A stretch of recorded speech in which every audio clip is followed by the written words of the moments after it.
చిన్న పిల్లలకు అమ్మలు, అవ్వలు, తాతలు, పెద్దలు చిన్న చిన్న నీతి కథలు చెప్తూ ఉంటారు. పిల్లలకి గోరుముద్దలు తినిపిస్తూ జాబిలి పాటలు పాడడం, అప్పుడప్పుడు జంతువుల కథలు, నీతి కథలు చెప్పడం అనాదిగా వస్తున్నటువంటి ఆచారం. ఈ కథల్లో నీతి, ధర్మం అంతర్లీనంగా ఉంటాయి. కథలు వినోదం, విజ్ఞానంతో పాటు జీవన విలువలను నేర్పిస్తాయి. కాలం మారుతూ ఉన్న కొద్దీ నీతి కథలు, శతక పద్యాలు మరుగున పడిపోయాయి. ఈ కాలంలో పిల్లలకు కథలు చెప్పే తీరిక, ఓపిక పెద్దలకు లేకుండా పోయింది. దానివల్ల పిల్లలు జీవిత సత్యాలు, విలువలు తెలుసుకోలేకపోతున్నారు. మన జానపద కథల్లో వినోదం, విజ్ఞానం, సమయస్ఫూర్తి స్పష్టంగా కనిపిస్తాయి. అవి పసిపిల్లల హృదయాల్లో చెరగని ముద్ర వేశాయి. వాటిని నేర్పించే కథల్లో భాగమైనటువంటి బేతాళ కథల గురించి తెలుసుకుందాం. బేతాళ కథలు క్రీస్తుపూర్వం 1వ శతాబ్దానికి చెందినవి. ఇవి మొదట గుణాఢ్యుని బృహత్ కథలో ఒక భాగంగా పైశాచి భాషలో ఉండేవి. తరువాత సంస్కృతంలోకి అనువదించబడ్డాయి. కాలక్రమేణా బేతాళ పంచవింశతి పేరు మీదుగా కథాగ్రంథ రూపంలో వెలువడ్డాయి. బేతాళ కథల్లో 2 ప్రధాన పాత్రలు కథను ముందుకు నడిపిస్తాయి. అవి బేతాళుడు మరియు విక్రమాదిత్యుడు. ఈ పాత్రల మధ్య జరిగే సంభాషణలు, కథలు, ప్రశ్నలు, వాటి సమాధానాలు కలిసి బేతాళ కథలు ఎంతో ఆసక్తికరంగా మరియు జ్ఞానభరితంగా మారుతాయి. అసలు వీరిద్దరూ ఎలా కలిశారు? విక్రమాదిత్యుడు బేతాళుడిని ఎందుకు కలవాల్సి వచ్చింది? బేతాళ కథల నేపథ్యం ఏంటి అనేది చూద్దాం. శాంతిశీలుడు అనేటటువంటి తాంత్రికుడు శ్మశానాల్లో తిరిగాడే పిశాచగణాధిపతి అయినటువంటి బేతాళుడిని ప్రసన్నం చేసుకొని భూలోకానికి మరియు విద్యాధర లోకానికి చక్రవర్తి కావాలని ఆశపడి ఒక వ్యూహాన్ని పన్నుతాడు. భిక్షు రూపంలో గల శాంతశీలుడు తన పనికి సహాయపడడానికి ధైర్యవంతుడు, న్యాయపరుడు, విశ్వాసయోగ్యుడు అయిన ప్రతిష్టానపుర రాజు విక్రమాదిత్యుణ్ణి తన ప్రయత్నానికి సరియైన వాడిగా గుర్తిస్తాడు.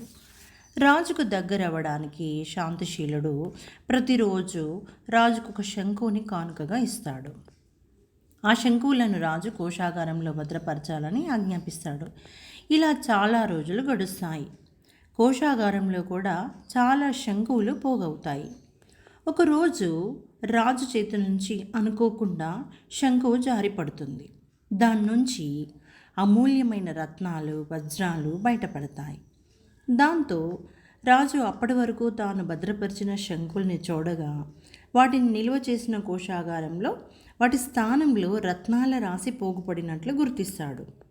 మరుసటి రోజు యథాప్రకారం భిక్షువు శంకుని రాజుకు కానుకగా ఇవ్వబోగా రాజు అతన్ని ఆపి ఇటువంటి అమూల్యమైన శంకువును తనకు కానుకగా ఇవ్వడానికి గల కారణం చెప్తే కానీ దాన్ని స్వీకరించనని చెప్తాడు.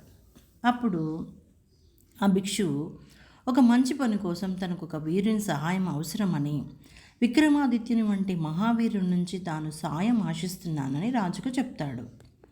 అతని విశ్వాసాన్ని మెచ్చిన విక్రమాదిత్యుడు అతనికి సహాయపడతానని వాగ్దానం చేస్తాడు.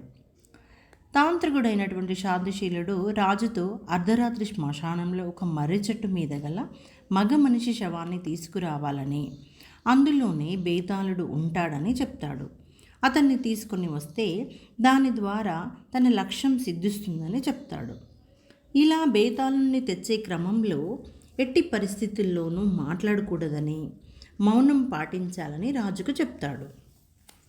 ఆ ప్రకారం విక్రమాదిత్యుడు శ్మశానంలో చెట్టుకు వేలాడుతున్న శవాన్ని దించి భుజం మీద వేసుకొని మౌనంగా వస్తుండగా ఆ శవాన్ని ఆవహించినటువంటి బేతాళుడు కాలయాపన చేసే నిమిత్తం రాజుకు ఒక కథ చెప్పి ఆ కథ చివరిలో ఒక చిక్కు ప్రశ్నను వేస్తాడు. దానికి సరియైన జవాబు తెలిసి చెప్పకపోతే తల పగిలి చస్తావని హెచ్చరిస్తాడు. రాజు ఆ ప్రశ్నకు సమాధానం చెప్పడంతో మౌనభంగం జరిగినందున బేతాళుడు శవంతో సహా అదృశ్యమైపోతాడు. రాజు మళ్ళీ పట్టు విడవకుండా బేతాళుని కోసం ప్రయత్నించడం జరుగుతుంది. ఈ విధంగా బేతాళుడు చెప్పే కథలన్నిటిలో జీవిత సత్యాలు, విజ్ఞానం, వివేకం, జ్ఞానం, సమయస్ఫూర్తితో కూడినవై ఉంటాయి. తన చిక్కు ప్రశ్నలతో విక్రమాదిత్యుని నుంచి సరియైన సమాధానాలు రాబడతాడు. ఈ కథలను ఒక్కొక్కటిగా నెక్స్ట్ వీడియోస్లలో చూద్దాం. మీకు ఈ కథా నేపథ్యం నచ్చితే లైక్ చేయండి. నేను పెట్టే కథలు మీకు వెంటనే రావాలంటే సబ్స్క్రైబ్ చేసుకొని బెల్ ఐకాన్ నొక్కండి.